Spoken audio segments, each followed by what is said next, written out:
guys, it's me again. Welcome back to my channel. For those of you that don't know, I am Jessie and I'm a former international student that attended Fanshawe College living in London, Ontario. And I just basically make videos about my experiences as a former international student in Canada living in London, Ontario. Yeah, so in this video, we're gonna be catching up with Suleiman. Some of you guys might remember him from the My Story series.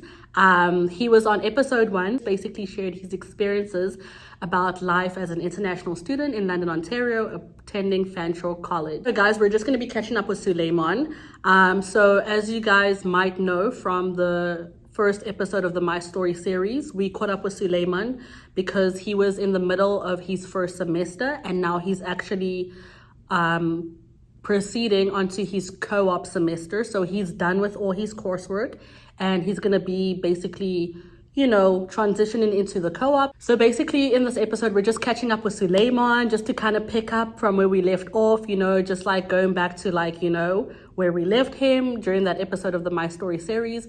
So he's just going to kind of give us an insight on how everything went from after first semester, how his exams went, how the whole co-op experience went, his job search, and you know, many more things. So what Suleiman needs to now do to graduate from Fanshawe College is he needs to complete his co-op work semester. So we're just gonna dive into that, but we're just gonna catch up with Suleiman.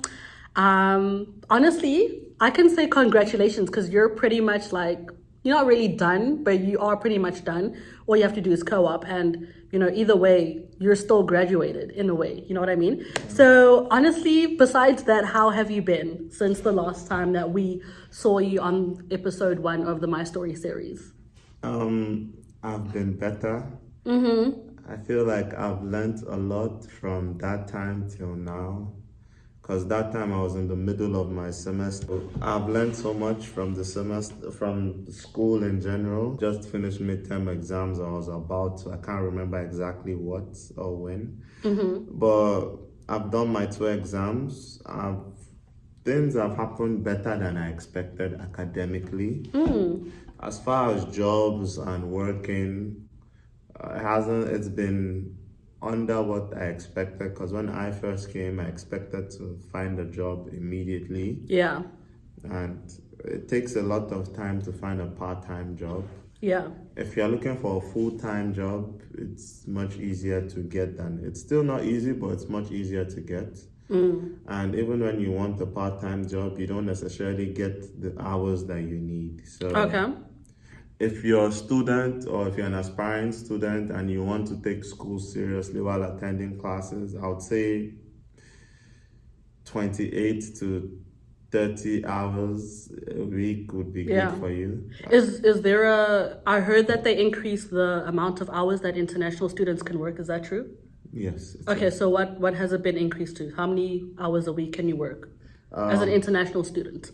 Before it was 20. Now it's 40 or however much you can. 40 hours a week. Okay. All right. So now with the job that you had, how many hours were you able to work per week?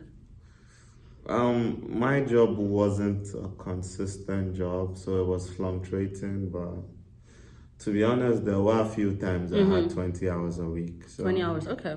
I don't think my job was a job you could just take alone. Like, you probably had to have a second job by it to make up the hours. Oh, okay. No, that makes sense. I think now that you're talking about the whole job thing, I have gotten questions about like whether you're able to pay your school fees with your part-time job as an international student. Like, what would you say about that?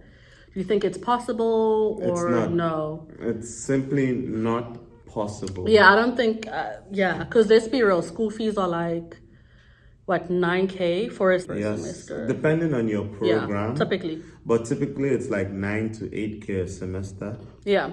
And when you pay it, the problem is not that you can't get 8K working. Yeah. But it's the time period that Fanshawe gives you to pay it. Okay. Because before the end of first semester, they are asking you for the second semester fees full or almost full, like maybe 90% or Oh, yeah. yes. So at the same time, you have classes, you have rent. Average rent in London is $600. Yeah. Anything below $600 is cheap rent. And cost of living. It's rising, yes, but it's not like you can have groceries, you can pay for, Yeah. okay, by the way, if you want to shop for groceries, there are grocery stores called Food Basics, No Frills, No frills, yeah. Freshco, like Walmart too as well, but yeah. Yeah. Yeah, but Walmart is still a bit expensive. They're kind of on the expensive side. Yeah, but like you can budget let's say to be safe, $180. Groceries are typically like, I don't know, for a household of two, like even if I'm on my own, it's probably $200 a month for groceries. Yeah, for the average person, right? Yeah, but for the average person. Jessica is a working class person. She's not a student, so she's not bound by school constraints. Yeah. There's that. Then your salary gets taxed 13%. So let's assume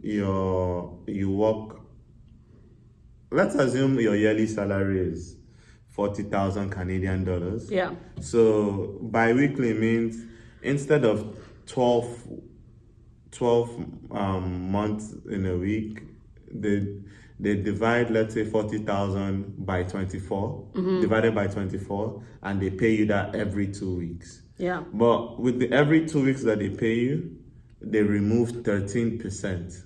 Is it 13%? Yes, 13%. As far as I know. Okay. Be sure to check it out, really. Yeah, I'm not sure. I'm not going to say that. I know 13. I've been thinking of 13%. 13, okay. So it's not feasible to pay your school fees. So like I always tell people get into my DMs, my Instagram DMs, which you are free to ask me any questions. I'll put his handle right there. Okay. Yeah, so by the time you see this, I'll probably be working. So if I have late replies, please don't be angry. But like you are free to ask me, anybody, just ask me a question. But like, yes, so you're free. So 13%. I tell people this all the time. The best thing, like if your second semester school fees is 9,000, if you can borrow money, like let's say out of the 9,000, you can borrow 4,500. Yeah, I had a friend that got a bank loan. Yeah, bank loans are, they add interest. But if you can, best thing is to borrow from a family member, even borrow from your parents, or have your parents pay just like 50% or close to 50%. Yeah. Then it becomes easier for you to pay rent and save up money for school fees, because it's not easy. It's almost not possible within the time period, even if you're working 2 jobs. And if you want to go to class, because they pay you per hour, because you see class as potential money lost, and the time management, and Fanshawe is always giving you assignments. Oh my god. College is like a accelerated program. So like I did supply chain because Postgrad. I came April, and I'm done with all my academic semesters in December. I was done December. So that's a period of 8 months. To finish a supply chain program, you know it has to be accelerated. So every week I had assignments. The time management, you need to factor those things. You need to sort of work with your time management, because even first semester when I came, I didn't have good time management skills, and I didn't have a job for like the first 2.5 months going to 3 months, and my time management skills were still bad. So okay. Speaking of time management skills, like what are your tips for like people, like what are your tips to navigate first and second semester? Because I know that your first semester was online, and then your second semester was in person. So how did you like navigate everything with like the courses and exams and everything? Like how did you kind of like juggle all of that? Okay, it's like this. With Fanshawe, you have to work on assignments. you have to submit it. And at the same time, you have to work to bring money. It's not really because you love the work or anything, but it brings the money to sustain the life that you're living. So between that and working, there's very little time to read. So I would advise you to go to classes, be attentive, take notes. And if you can, reflect on the notes that you've taken. Like, because there will be slides. You might not be able to read everything in the slides. But also the textbooks, like, I remember that I barely use my textbooks to like get by.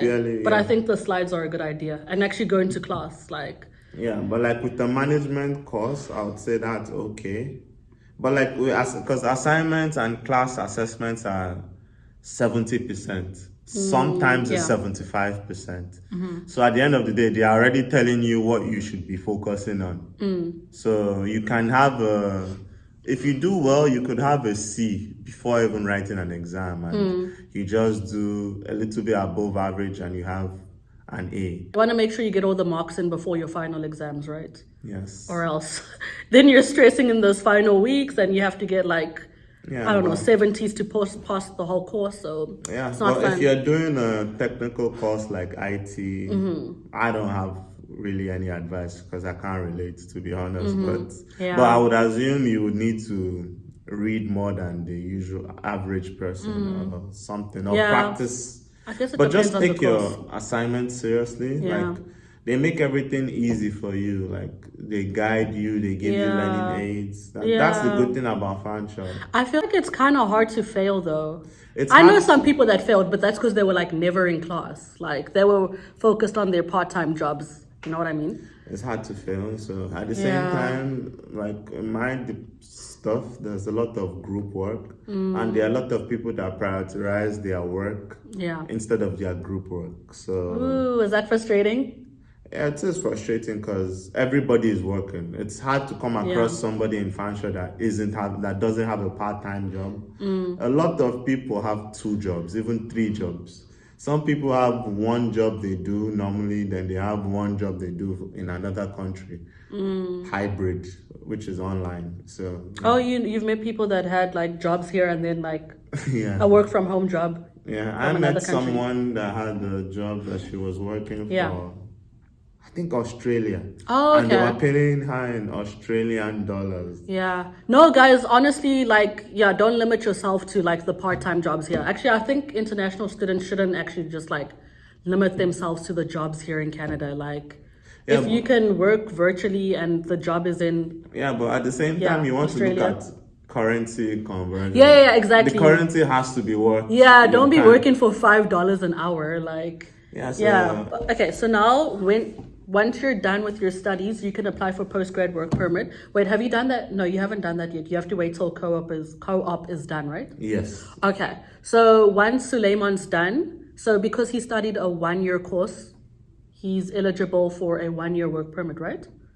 Yes. Postgraduate work permit. Okay. However, guys, I do have a friend that did a 1-year course and she got a 3-year postgrad work permit. Just saying, it's possible. It's close to impossible. But it's possible. It's possible because I don't know how she made it happen. She has her own story. I'm trying to get her on the show so she can actually tell us, but she's a bit hesitant. But I'm just putting it out there that there are cases where, you can come here doing 1 course. Maybe she doesn't want the government to take it away. I know. She doesn't want to like put herself out there. But anyway, what about CoOp work permit? Like, did you apply for that already? Because you're gonna go out on your CoOp work term. So, did you apply for the work permit? How does that Yes, work? I paid for a CoOp work permit. Okay, tell us the process. Like, I don't know. Like, I had an agent that helped me. Like, so if you're from Nigeria, I could give you the agent's number. Okay. Because normally you can't apply to Fanshawe for admission without one of the agents that they provide you. They give you a list of agents, right? Someone told me that. I was like, what are you talking about? But now that you saying that, I didn't have an agent. But okay, tell us about this. So Fanshawe needs you to have an agent to apply. Yeah, like you can't apply on your own, I think. For the most part, you can't. Because if you try and apply, I think they give you a list of credible agents. To go through. To go through, yeah. That's weird. Is this for all the countries or what? I don't know. Okay, I don't know. that's strange. Okay, so you already have your co-op work permit, and now you're going out on your co-op term. Now, there are some things that he told me about his co-op experience that I was like, oh, okay, he made it sound kind of easy and smooth, because I feel like there's like this okay, I'm not gonna lie, I kind of also had this like idea that finding a co-op job was like tough and it's unpaid and so forth. So like, tell us about that. No, I thought in my mind it's usually unpaid, right? And that's what you see, but he got a co-op and it's paid. So like, First of all, the way she made it sound, he got a co-op and it's paid. It is Fanshawe's policy is that any employer that wants to employ a student, it has to be paid. Okay, that's so. But like the minimum wage is 15 right now. It's $15.50. So it must not be below $15.50. So anything above that or at that level is okay. So all Fanshawe co-op jobs are paid. Okay. So it is only placement for like maybe paralegals, PSWs, and that's like they work like twice a week. So it's not paid because those are all the technical programs that you probably need licenses to practice or actual relative experience, because it's an important sector. Because you are not going to be a paralegal without going through any form of placement or internship. So when it's called placement, it's not paid, but co-op jobs are paid. And again, with the misconception, yes, getting a co-op job is not easy. Okay, so depending on the college.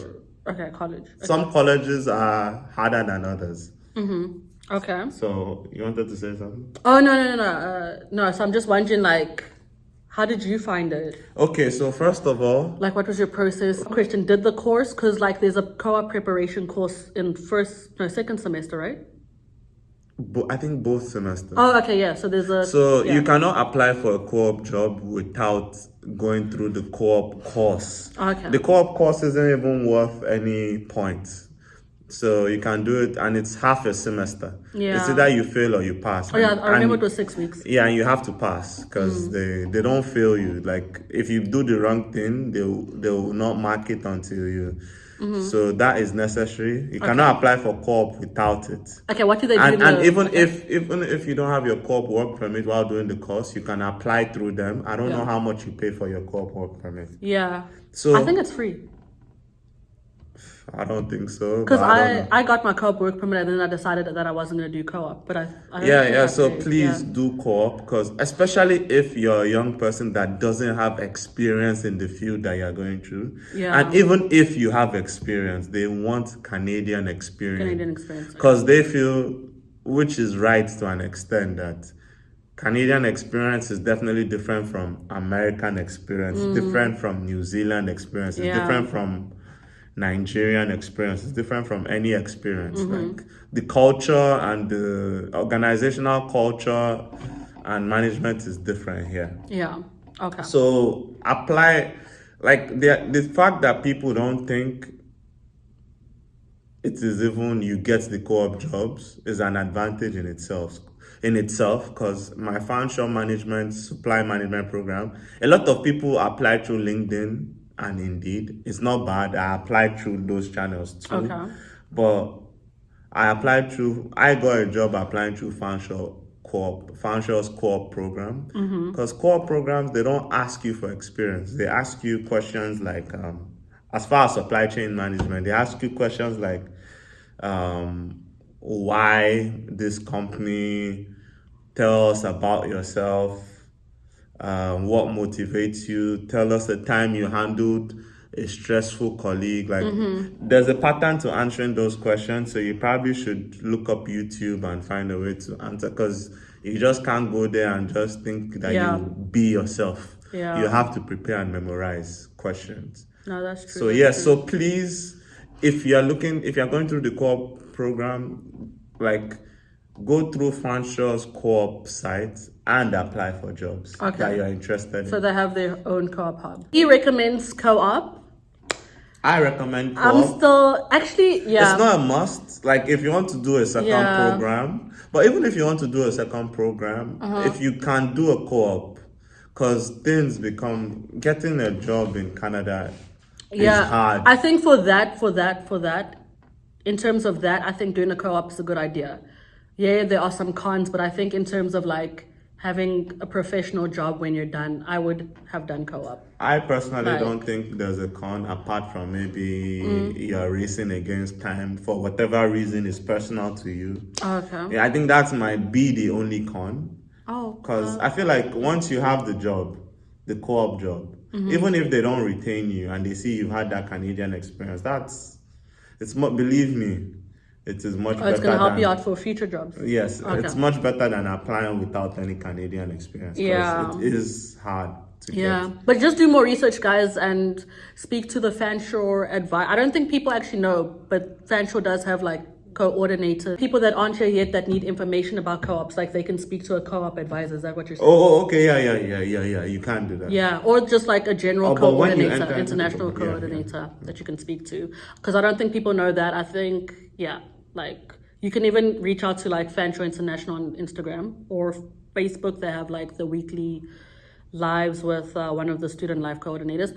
Anyway, random. But I have had people ask me like which intake is the best, like when should they come to Canada to study? And like, I don't know, my opinion is that there is no better intake. I feel like some courses, they won't have for instance, they won't have a winter intake. So you have no choice but to come in summer.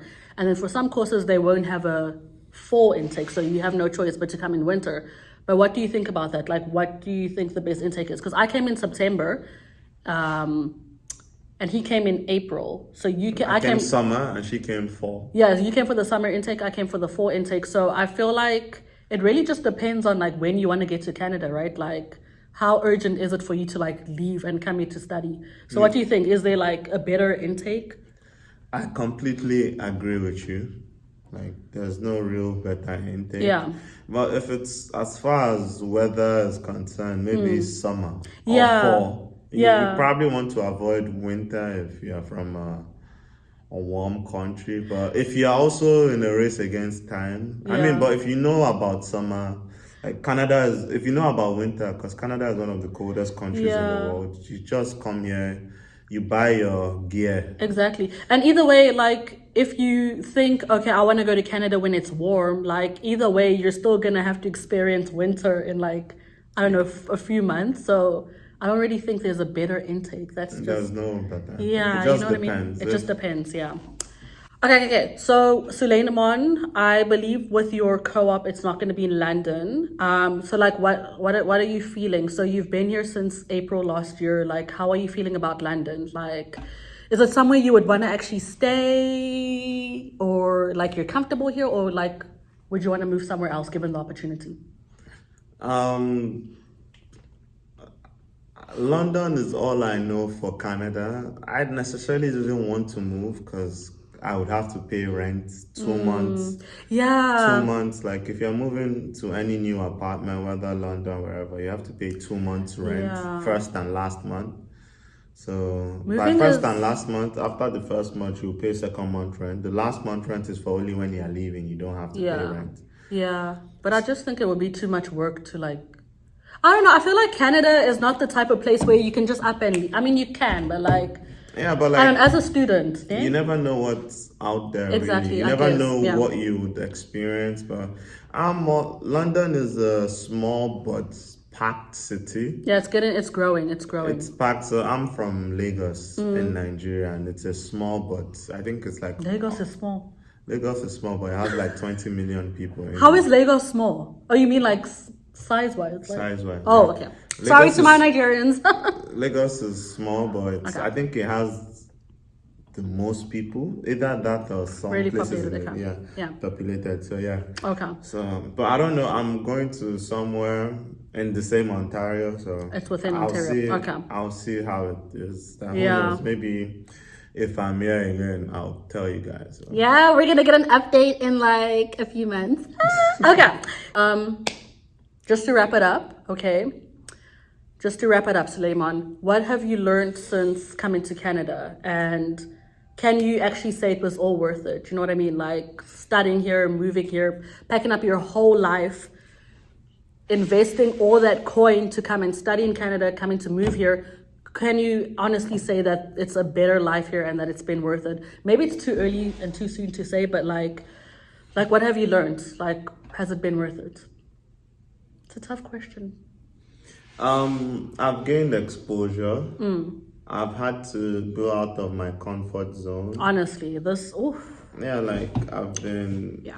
I think I've grown the most in my life, like educationally. Everything is so fast paced. Like it's only when I stop to think and be like, oh my God, I actually have learned a lot. I've actually progressed.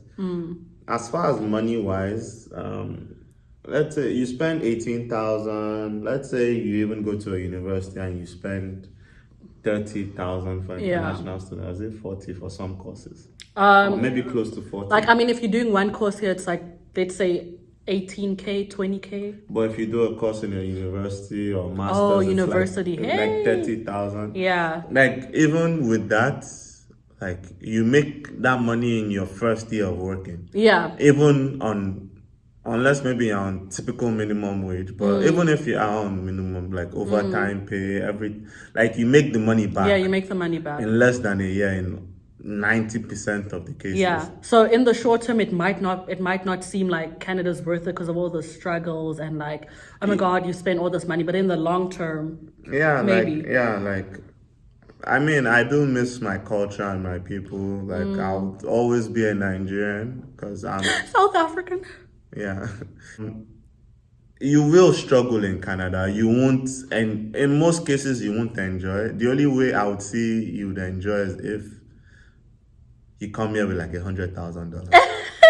But there's some international students like come here and it's easy breezy and they love it. You would enjoy if all your bills were taken care of and you didn't need to work. Really, you would enjoy. Like, I mean, you still enjoy even when you work. Like you do look back on it and you do know it's worth it. At every point of the way, you know it's worth it. But the only problem is you might not know that you would struggle this much. Someone once said to me, Canada will break you before it will make you. Hey, I'm still at the breaking point and I'm like 4 years in. When am I going to make it? Yeah, but like Jessica has high expectations and she pushes herself. So forever. Yeah, but like it's not like always have high expectations like Jessica. Like that's how you achieve. I always stop. So you basically feel like it's been worth it then? So far. It's been worth it, but don't get me wrong, I have struggled. And this is coming from someone that I didn't work to pay my school fees. Yeah.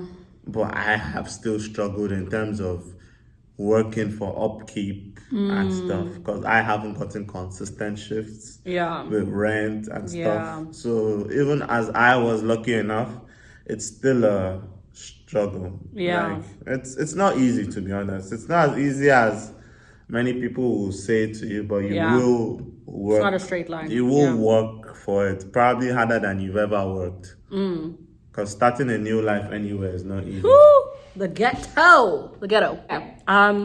Oh my God. Before we actually wrap it up for real, I want to ask you, like, because you did supply chain management, do you have any regrets? Are there any other courses that you found out about or learned about that you were just like, oh my God, I should have done this course? Or are you actually happy with your decision in doing supply chain? For the most part, I'm happy with my decision for doing supply chain. Because for supply chain, there are so many things you could do.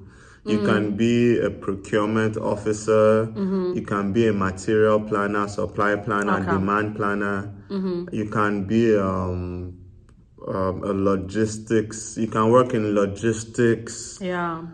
You can work in so many things because supply chain is the whole processes from supplier, the person that supplies the materials to the products, till it reaches the customer. Yeah. So all the manufacturing, even the services, it's not always about physical goods. Sometimes it could be services. So Yeah. well, but like my one thing is I studied sociology Yeah, while in Nigeria. in Nigeria, and I always saw sociology as a humanitarian course. It's a humanitarian course, so I didn't believe it was about the money for it, because Yeah. I'm about the money Oh, and career. and where the money's at? So like just coming here, I learned social work pays a lot of money. Social work, such as which, what, like Social what? work, like all those, like let's say someone has any counseling, like therapy. Oh, okay, like okay, that like, field, like yeah. those field, like social work. And I think there's a shortage of like employees in those industries, no? Maybe, yeah. Yeah. But no, that's interesting. That's good that you feel like, you know, like Yeah, you but made the right all decision. through, no regrets. Yeah. No regrets. Okay, yeah. So What guys, about you? okay, interviewer. What about me? Do I have regrets for supply chain? Maybe. For marketing management, no regrets. However, it has been kind of challenging finding a marketing job, but also maybe I don't try hard enough, as Suleiman has been telling me the whole day. But I think, I don't know what other course I could have done instead of supply chain, but I'm really happy with marketing management. But I heard there's like really nice courses coming out, like AI and stuff like that. So I think Fanshawe is actually adding more courses. But anyway, guys, no, that's just it. Sorry, we just diverted a little bit. So that pretty much wraps up our whole catch-up session with Suleiman. Hopefully we can have him on here again once he's done with CoOp. It will probably be virtual. Oh, actually, virtual. Yeah, that's probably going to be a possibility. But thank you guys so much for watching. If you have any comments, drop it in the comments box. Drop me an email. Don't slide in my DMs because I don't have time for DMs this year. But if you want to, just do it. You can slide into Suleiman's DMs. Don't slide into my DMs. Slide into her DMs. Yeah, well, don't slide into my DMs. Go like my photos. Okay, but anyway, guys, thank you so much for watching. Hope to see you in Canada. Bye.